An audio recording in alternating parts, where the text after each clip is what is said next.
But you know, we got a good staff report on competition, so it's going. It's not maybe going down, but it's not going to change.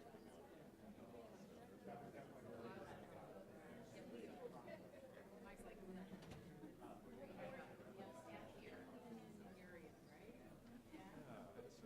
mean, I understand the issues. What's the problem with money?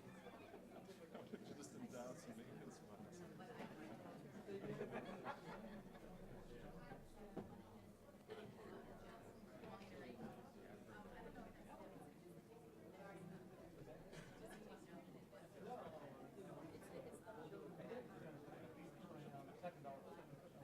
Shingle up that. That's still.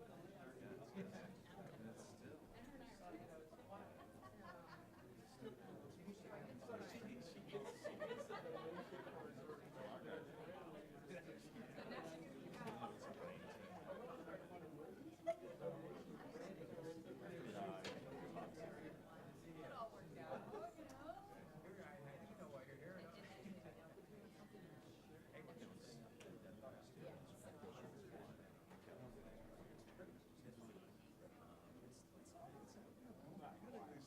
Acknowledge it.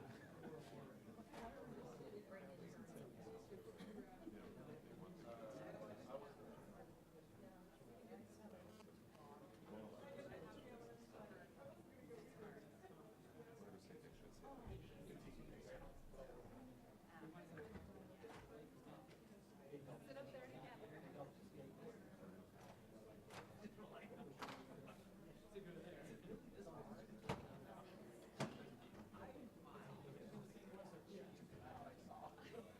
But they put you guys at the end. I didn't know I was going to be deadline. This is a new process. Okay, sure, no problem.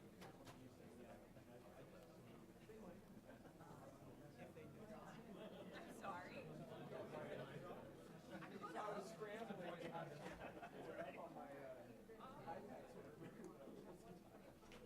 sorry. If I know a little bit more.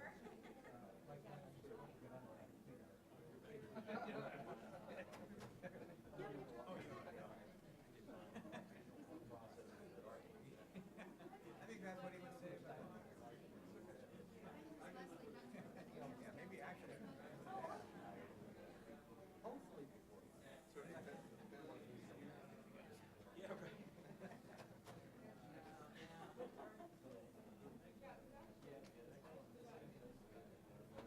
Like in our board meetings, item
We'll reconvene in just a minute.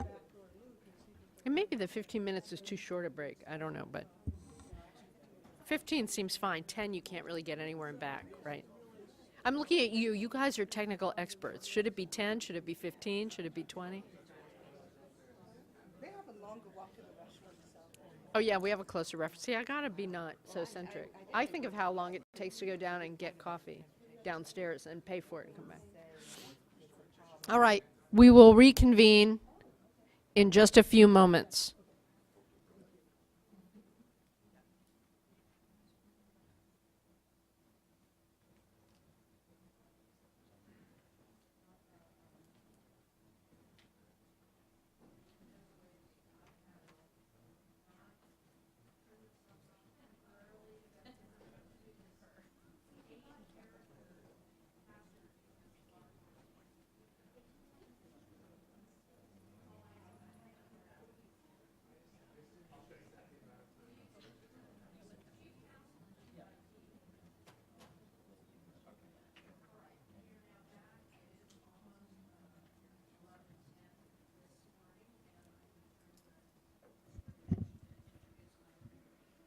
Thank you, Chair Marcus. Item number 8. That's because I didn't have it on. Thank you. Did you hear me enough? I could hear you, but I'm sure out there. And sometimes I know. I see. That's why I tell everybody they have to do it. I'm not like Mick Jagger. I'm not that comfortable with this thing like right in my face. Yeah, I need a headset. That's one way to assure that it's right where it ought to be. But then I'm going to have to dance and sing, which would be a frightening thing. I don't think, yeah, Fran knows you don't want that.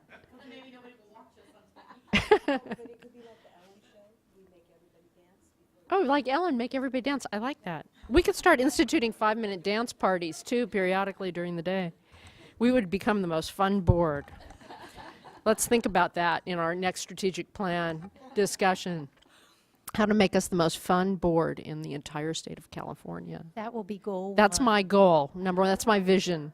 Yes. we'll Yeah, create the maybe we objectives already are. now. I think maybe we already are. That's true. All right, we're back. It's a little after 11. Ms. Turgovich, item number 8. Item Please. 8 is in response to a petition for reconsideration of the Chili Bar Hydroelectric Project water quality certification filed by Pacific Gas and Electric Company. Presenting this item is Michael Marr, and he will introduce the rest of the folks on his team. Good morning, Chair Marcus and members of the board. With me today is Aaron Ragazzi from the Division of Water Rights and David Rose from the Office of Chief Counsel. The Chili Bar Hydroelectric Project is owned and operated by the Pacific Gas and Electric Company and is located on the South Fork of the American River just north of the city of Placerville. The Executive Director issued the water quality certification for the project on November 8, 2013.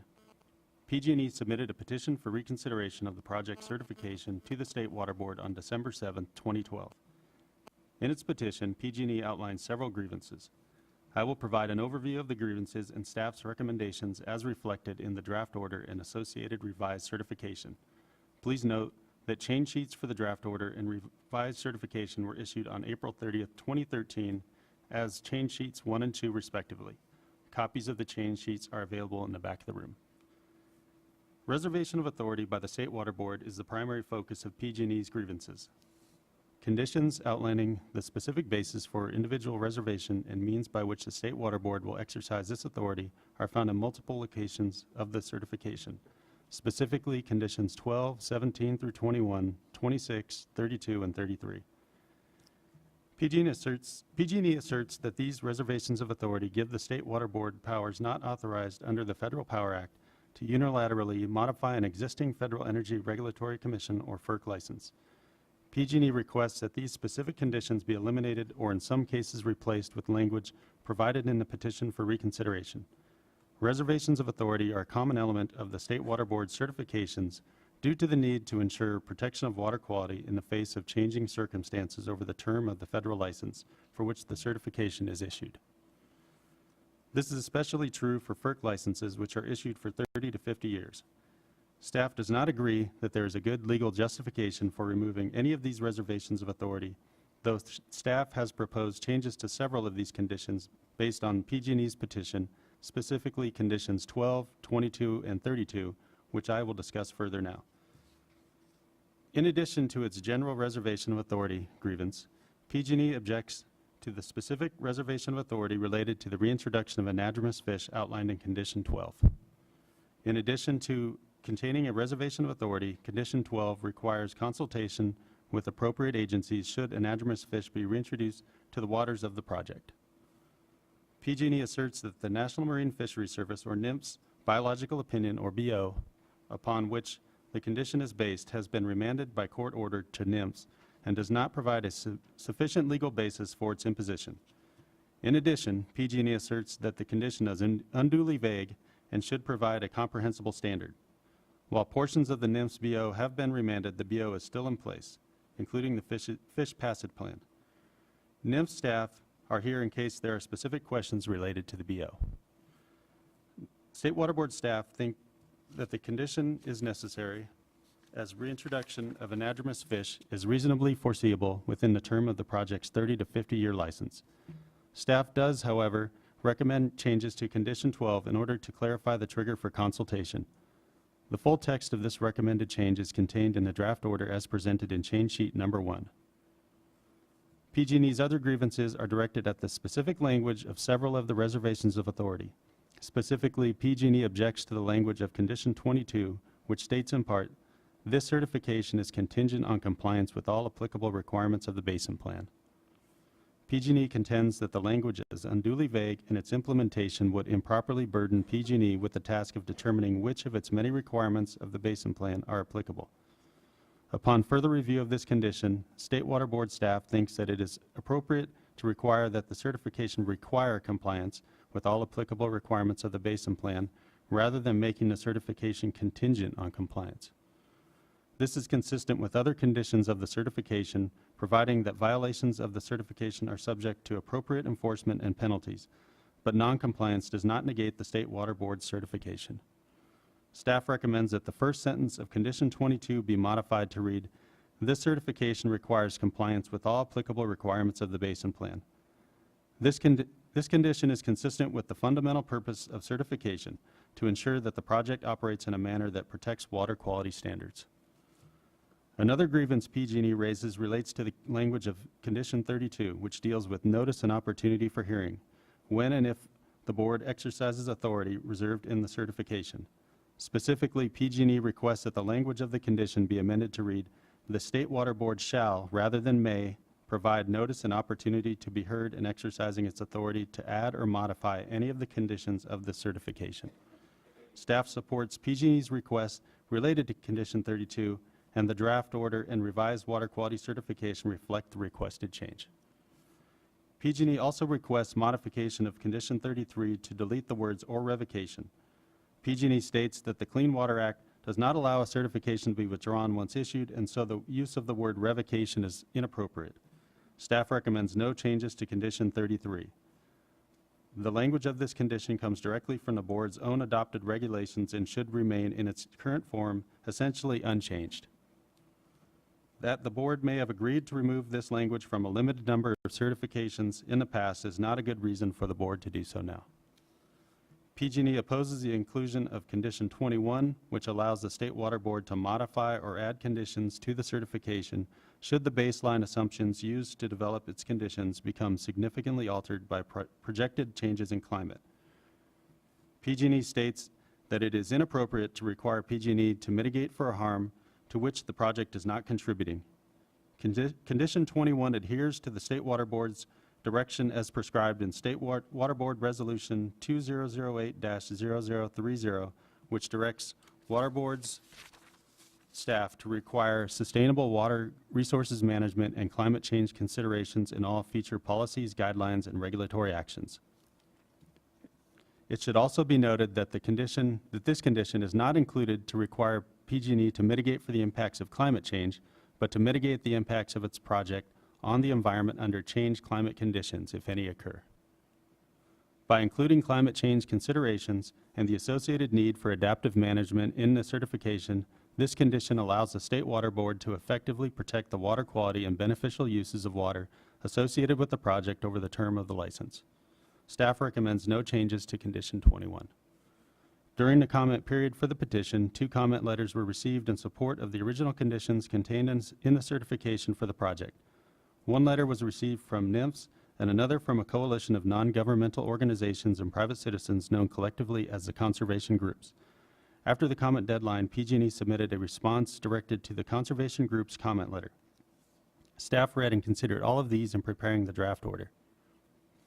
Subsequent to issuance of the public notice for this board meeting, 1 comment letter was received for this item.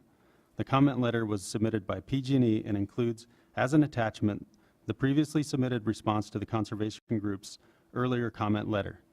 PG&E remains concerned in general about conditions reserving the board's authority to later modify the certification. Staff have considered PG&E's current submittal and again considered its prior submittal and do not recommend any changes to the draft order. That concludes my presentation. We'd be happy to answer any questions you may have. Any questions before we proceed to? All right, let's hear from, we have an array. First, I have Alvin Toma from PG&E.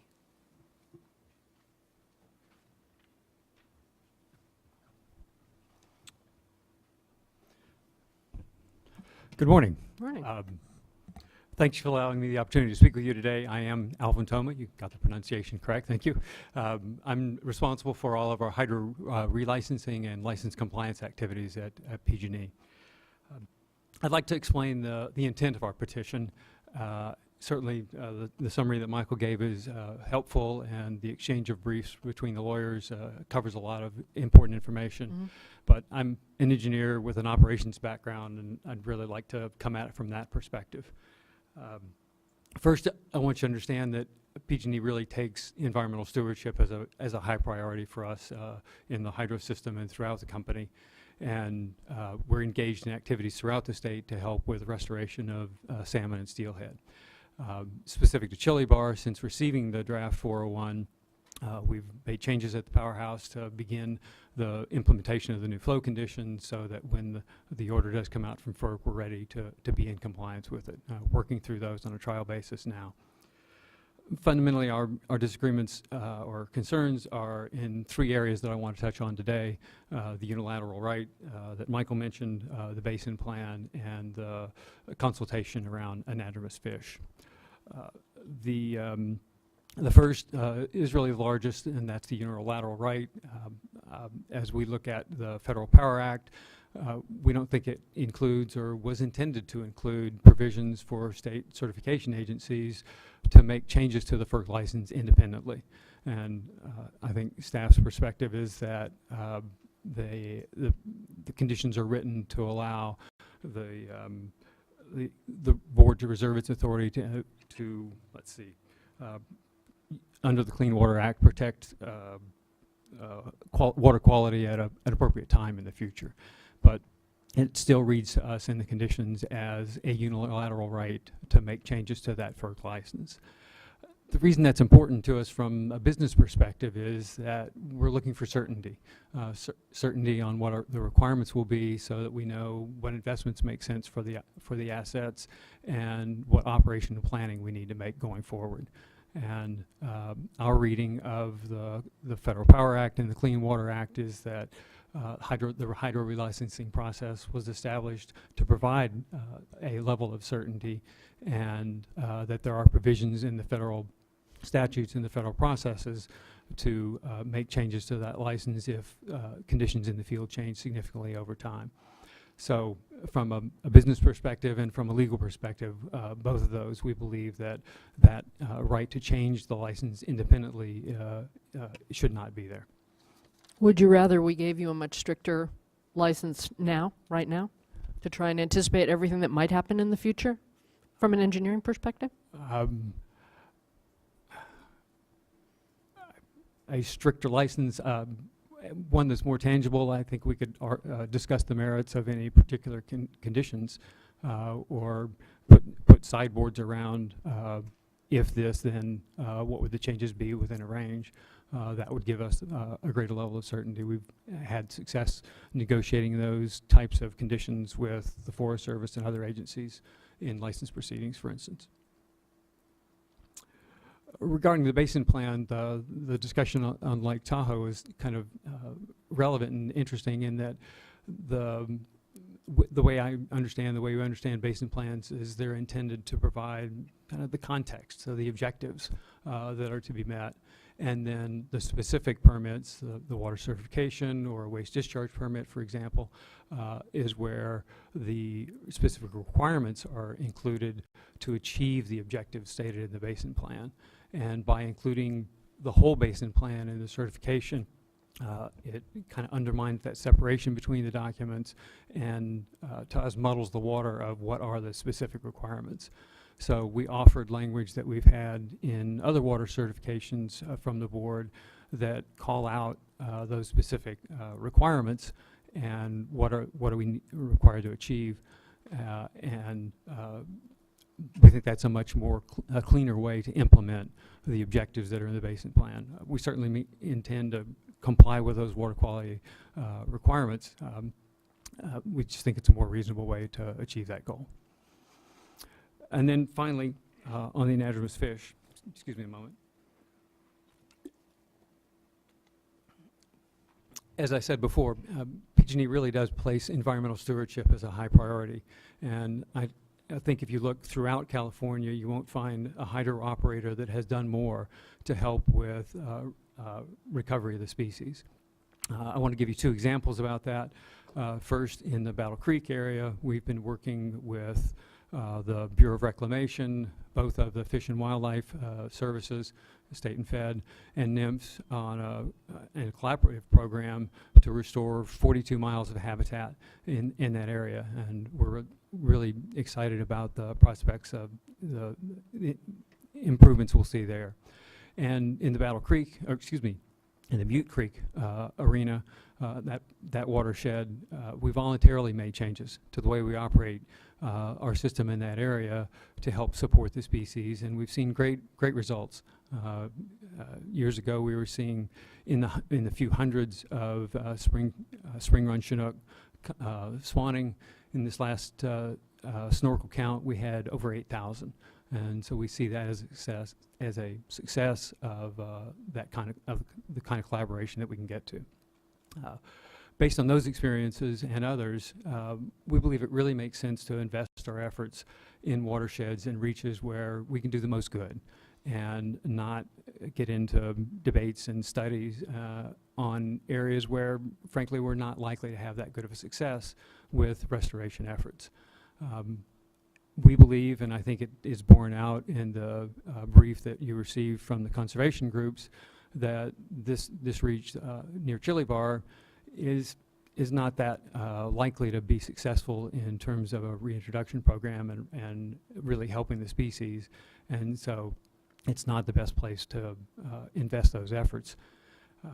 Secondly, from a more procedural standpoint, we believe that the Endangered Species Act includes the provisions needed for agency consultation, and if there is reintroduction of salmon to the area, that there will be a requirement for consultation, and that the Water Board would be part of that process.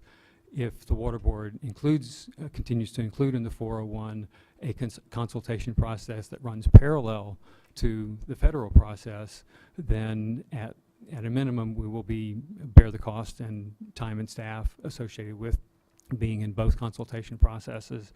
But on the other end of the spectrum, we could end up with conflicting conditions from the Water Board versus the federal process.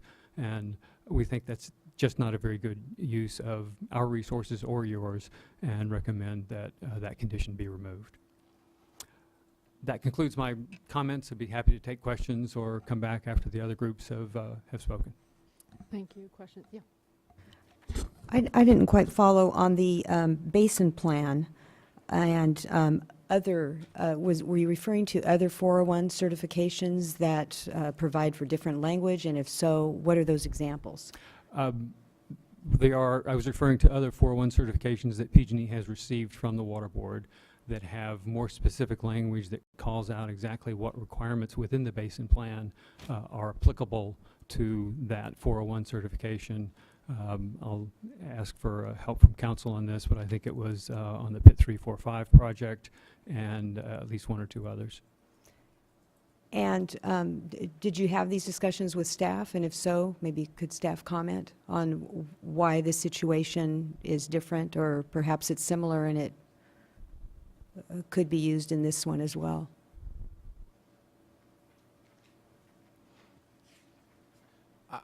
I wouldn't necessarily characterize it as a conversation in as much as I was personally involved, but they did submit in the letter that was referenced in Mike's presentation as part of their response to the, let's see, was it part of the response or was it part of the newer letter? They did submit language that came from, I believe it's Spring Gap, Stanislaus, and PIT 345, two of certs that we've issued, where the board specifically noted, in order to protect the beneficial use designations identified in the basin plan, and then listed a few taste or odor producing substances, perceptible floating materials, suspended or we specifically noted 4 or 5 things that the board wanted addressed. And so again, I'm not sure that we had a direct conversation, but that is something that the board that staff looked at and considered. And I would just add, typically when we issue a water quality certification, we issue certifications for FERC projects as well as for smaller projects like a change in point of diversion, that type of thing. There are specific constituents of concern that come up fundamentally in some of these. Often turbidity, dissolved oxygen, those types of things will come up in the smaller projects and in other projects as well.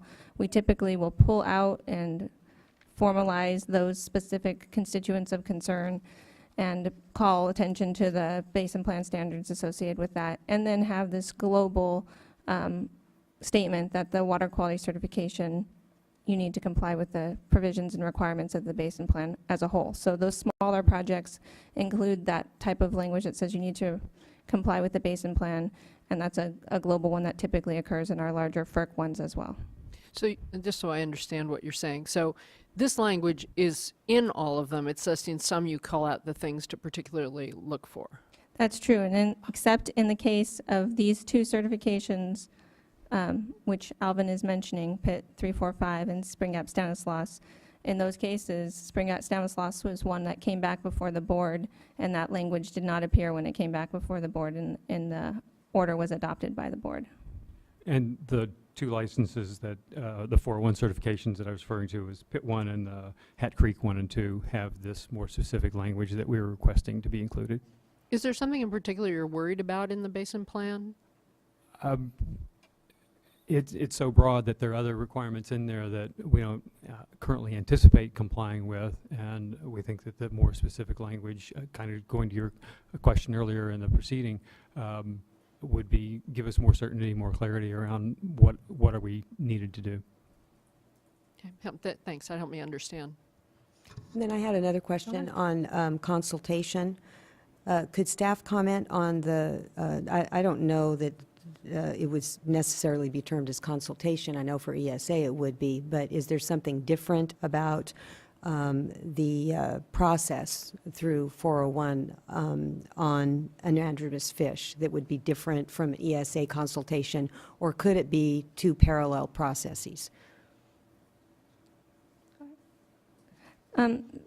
So 2 parallel processes, it could be 2 parallel processes, they could be combined processes. And the water quality cert specifically, what we're asking for is that at that 90-day point, 90 days after that trigger, that PG&E would initiate consultation with us and the other fisheries agencies. That could be initiating consultation to say, this is where we are, this is the process we think we need to move forward with, how do we combine our consultation with the ESA agencies? We are working with NIMS. NIMS is supportive of this condition, so we're not doing these exclusive of each other, but we needed our own trigger in the 401 cert to initiate that and have it be identified as something that we see as foreseeable.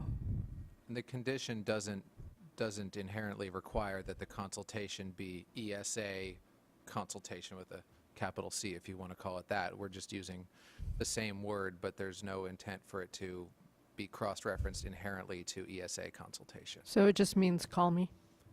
Pretty much? Discussions. That's what you mean? Consult, initiate conversations. Yes, Yeah. that's the intent of that. Not only that, but we wouldn't want to have conditions, or correct me if I'm wrong, but we wouldn't want to have conditions in our existing certification that would potentially conflict with the proposed changes that the other agencies would potentially recommend.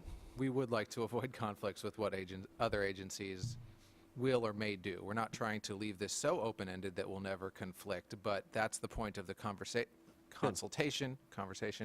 aspect of this condition as currently drafted is begin the conversation so that there are no conflicts.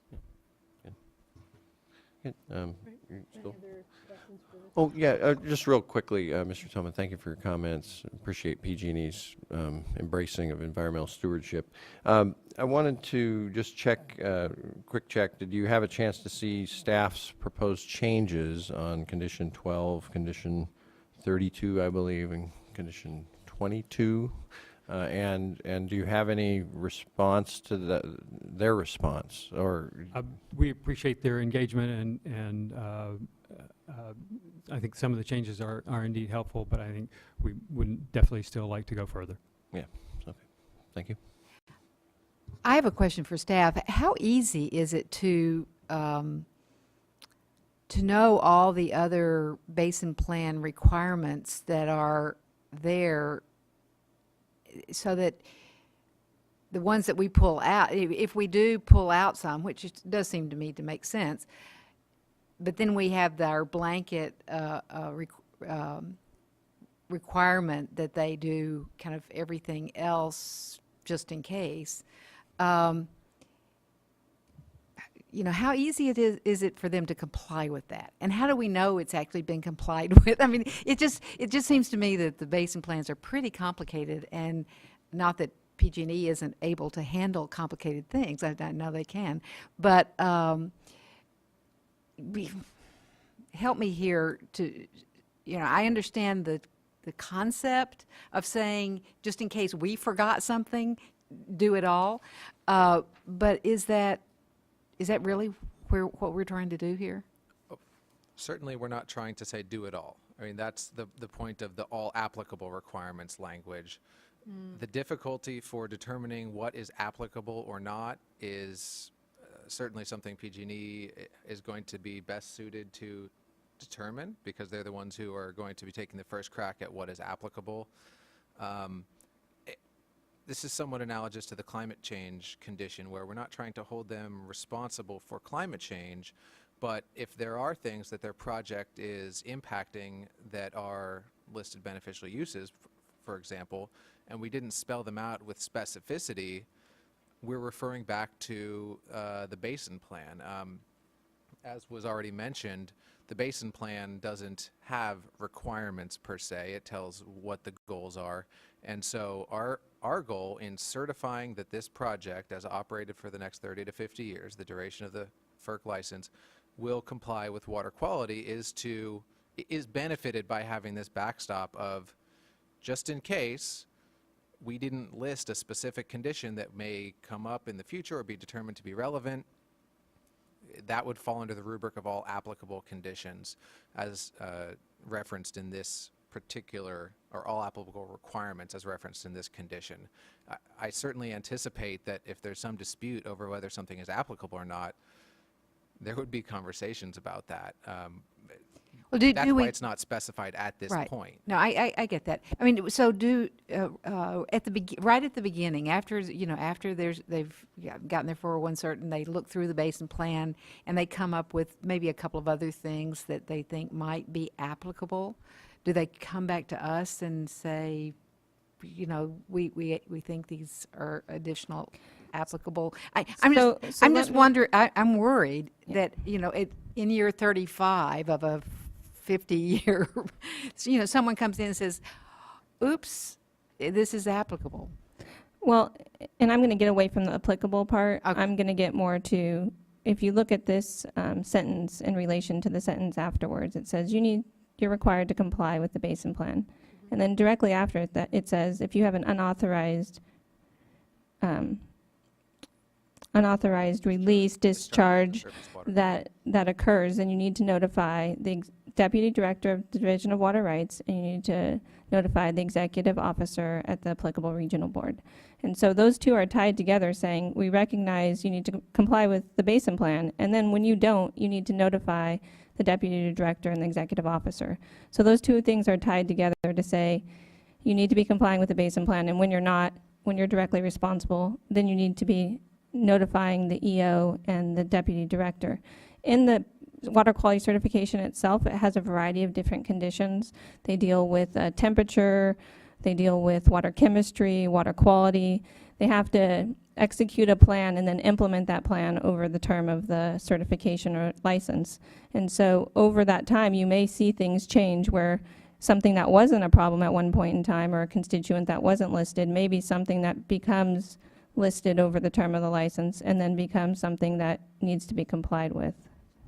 This is not intended to be a gotcha type condition where we say you should have known that this was an applicable requirement and now you're in trouble for doing that. That's certainly not how this, the rubber will hit the road on this.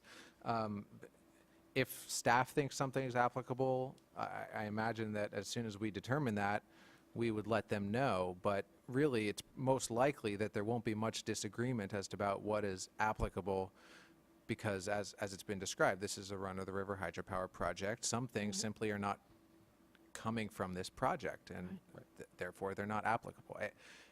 It just didn't make too much sense to us to spell out the entire universe when that would require changes to the certification as something else changed. And just want to go back for 1 second to the purpose of a 401 certification. And the overall purpose of a 401 certification is to ensure that the project as a whole is meeting water quality standards. Water quality standards are outlined in the basin plan. So from that perspective, it's sort of a fundamental type of And if someone has a question about a basin plan and its applicability, they can come in and talk to you anytime, right, to have the conversation. Of course. Yeah. It's a 30 to 50-year license. We need to be engaged throughout the process, and there are a variety of different check-ins that occur throughout the process. Reports are submitted, plans are submitted throughout the license, and we're doing that continual feedback loop. And Erin is quite young, so she's going to be around. But quite wise. We certainly agree with the objective of the certification is protecting the water quality and are invested in being in compliance there. That staff's intention today, the staff, it won't be, Erin, as young as Erin is, or reportedly, she won't necessarily be here when It'll it's just when be the a license is up. stratospheric rise, yeah. but she'll be somewhere she can Yeah, help. so, but we might be dealing with someone else, and Right. so the language that's there is important to us. And again, I think of the basin plan as the objectives and the certification or permit being the specific requirements is the appropriate separation there. Understood. Yeah. Thank you. Yeah. Oh, before you leave, Sorry. you brought up the point about, the concerns about reserving authority related to a general concern about certainty in operations that you plan. But I just wanted to kind of point out, and I really appreciate this opportunity. The first time someone's petitioned a 401 to us since I've been on the board, because to see the excellent work that's involved in this product, and that speaks to those who are regulated by it as well as staff. Very detailed. But when we talk about these different concepts, like the ramping up of the flows, right, where we're trying to protect from fish stranding, or another example, this is Table 3 and Table 4. Table 4 is all the different recreational flows, right, and when I look at the character of this and sort of the calendar that's set up and the numbers that are used, I see wow, there's some certainty that's helpful for operations, right? But I also see a lot of uncertainty in terms of the science part. That is, how the system will respond and whether the applicable water quality standards are indeed met with these operational regimes. So, I mean, wouldn't you say that it is reasonable in our condition certification when we have such specific requirements in Table 3 and Table 4 that we should reserve some authority to be able to revisit those in sort of an adaptive management framework, working cooperatively, collaboratively? I mean, that's kind of my response. So the climate change question, certainly you're not responsible for climate change, but climate change could play a role in our evaluation of whether our estimates for these ramping up flows or these recreational flows are protecting water quality standards. So do you see some need there for us to? I also see that there's processes at the federal level that allow for that, revisiting if the conditions on the ground or in the river have changed significantly, that would be the appropriate mechanism. Okay, so, okay, the forum is sort of where you're talking about, okay. And the processes that are already established there. Okay, and does staff, I mean, here we would be basically just saying, well, hopefully the FERC will take care of that, but these are state standards, though, so do you have any response? Right, so you point out that we are not relying on FERC to determine when our water quality standards are or are not being met and when we need to make changes to the certification in order to meet that goal. In conversations with FERC staff, I have brought up the idea of reopeners and whether or not that's something that they felt was appropriate for our certifications. They said they have similar conditions in their licenses and it's appropriate for us to have similar conditions in our certifications. So at the staff level, that's the feedback I've gotten from FERC. Okay. Thank you. Appreciate the discussion. Thank you, Mr. Domo. Appreciate it. Next, I have a group coming up together. Chris Schutz from CSPA and others. CHRC, Signatories Chili Bar UARP Settlement. Then Dave Stendorf for American Whitewater, CHRC, and the Chili Bar UARP Settling Parties. And then Richard Roos Collins for American Whitewater and CSPA. Good morning. Hey, Chris. Chris Schutz, FERC Projects Director with the California Sport Fishing Protection Alliance, Vice Chair of the California Hydropower Reform Coalition, and one of the settling parties on the UARP Chili Bar settlement. I'm also here today on behalf of American River Recreation Association, American Whitewater, California Outdoors, Foothill Conservancy, Friends of the River, Hildy Schweitzer, and Teresa Simsimon, who have previously been identified as the conservation groups. Okay, Chris, can I ask a question before you start? I'm just trying to figure out the time. I know you asked for more time, but I don't know if you did it as the... I think 10 minutes should get it for me. I'll try to make it quicker. And then Dave, you wanted 10, and then Richard said he can do it in less than 5. All right. See, he's going to win, whatever the prize is. I'm not sure what it is exactly. Well, that's why it goes last. Okay, do your best. The conservation groups are signatory to the Upper American River Project Chili Bar Settlement, which has been submitted to FERC for approval as the basis for the new license for the Chili Bar project. We commented on the PG&E's petition on January 10th. In those comments, we stated our particular interest in expeditious issuance of the certification and FERC license for the Chili Bar project, and we also expressed our concern about delaying the certification and the license issuance for the associated, both hydrologically and operationally, Upper American River project operated by SMUD. We also objected to the petition's opposition to several reservation of authority on several issues. We appreciate staff's and council's quick turnaround in addressing this petition and bringing it before the board. We support the board's affirmation of its reserved authority. We support its affirmation of its authority regarding a hypothetical revocation of certification by a court, and we find the proposed amendments to the certification that came through in the last couple of days to be acceptable. We recommend that the board approve the order.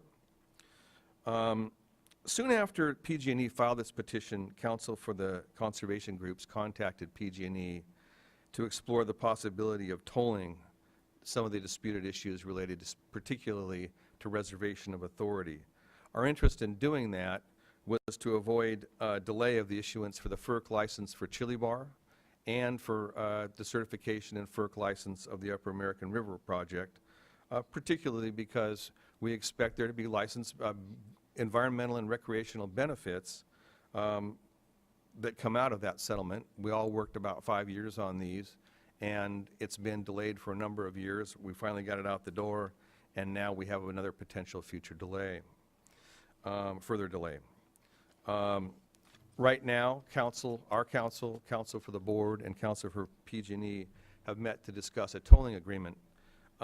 We remain supportive of an agreement that would toll litigation specifically on the chili bar certification unless and until there's an actual dispute relating to the board's reserved authority, and we request that the board consider entering into that kind of tolling agreement. This does not, however, diminish our agreement with the board's findings as stated in the draft order.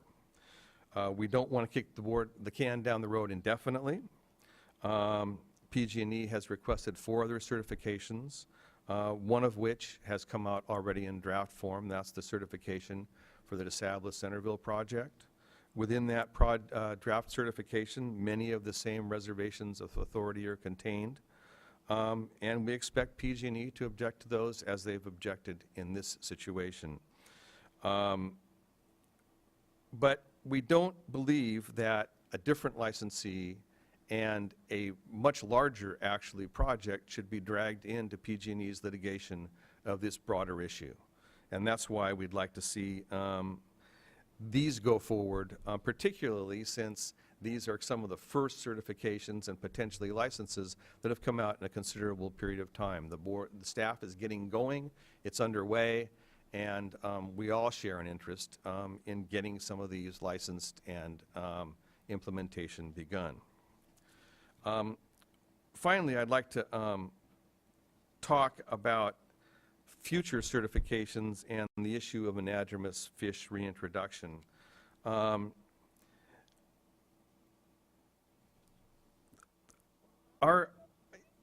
I came before you in 2010 regarding the Oroville 401 certification and recommended at that time that the measures that you put in the certification in terms of future reserved authority or plans and approval of plans be as specific and definite as you could reasonably make them. And I encourage you to consider that in future certifications now. As someone pointed out, we don't think that reintroduction of anadromous fish into these waters is terribly likely, and there may be better places to do it. But there are several projects on which reintroduction of anadromous fish into project waters will be coming forward, and these are projects that PG&E operates. McLeod Pit is one, Drum Spalding is another, and they're affected by other projects on the Yuba River.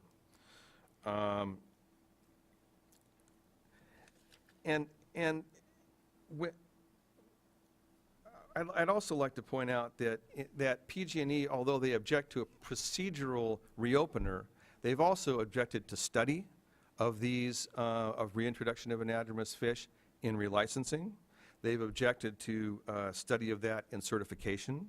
They've objected to a review under NEPA and CEQA of such things and said that they're not appropriate because they're premature. On page 4 of PG&E's April 29th letter, they make the same statements. They want you to think that they'd ask you to dismiss or not to consider reintroduction until someone actually starts constructing fish passage facilities. And they say that it's premature until that happens. Of course, in the real world, by then it's already too late. No one is going to design, let alone implement, a reintroduction project without knowing what the water quality conditions and the accessible habitat is going to be. And they want, PG&E wants you to throw the issue to the standard Fish and Wildlife reopener. First of all, FERC has been very reluctant to reopen any of its licenses. But even more fundamentally, this would be abdicating responsibility from the board to FERC, and we don't think that's appropriate.